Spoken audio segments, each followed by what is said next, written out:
আজ চলে গেছিলাম টেকার্স লেনে ভাইরাল অরুণদার জয়মাতারা হোটেলে। গিয়ে দেখলাম প্রচণ্ড ভিড়, আর তারপর অরুণদার হাসি মুখ দেখে পারলে জিজ্ঞেস করেই উঠলাম যে আজ কি হবে। দাদা আজকে কি খাবে? আপনি যা খেতে চাইবেন, আছে তো এখানে প্রচুর আইটেম। খিচুড়ি কম্বো কি আছে? খিচুড়ি কম্বো, খিচুড়ি হবে, লাবড়া হবে, চিপস হবে, চাটনি হবে, বেগুন সুন্দরী হবে, আলু 65 হবে। কত ওটা? 1 লক্ষ টাকা। আর পোলাও?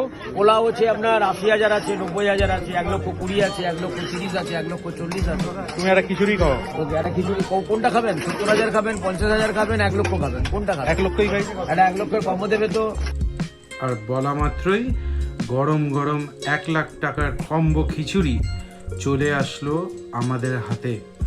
প্লেটটা যেই হাতে ধরলাম, গরম খিচুড়ির ধোঁয়া উঠলো। দেখে নেওয়া যাক প্লেটে কি থাকলো। খিচুড়ি, তার সাথে থাকলো পাঁপড়, চিপস, লাবড়া, আলু 65, বেগুন সুন্দরী এবং চাটনি।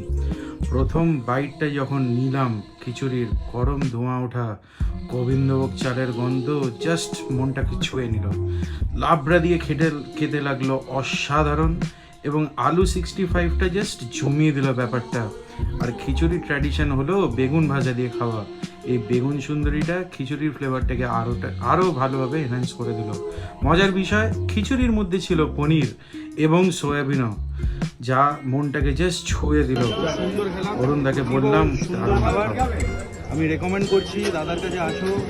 এই 1 লক্ষ টাকার যে খিচুড়ি কম্বোটা আছে জাস্ট খেয়ে দেখো। একদম যদি ঘরোয়া খাবার খেতে হয় এবং যদি ভোগ জাতীয় খাবার খেতে হয়, এইটা ভালো পায়ে আসে দারুণ। এটা যে দাদা বললেন কথাটা, যে ভোগ আমি বলতে পারি না, এই কারণে যেহেতু আমি পয়সা নিয়ে খাবারটা দিই, তো আমি খিচুড়ি বলে বিক্রি করি, তো সেই জন্য আমার ভোগ বলাটা সাজে না।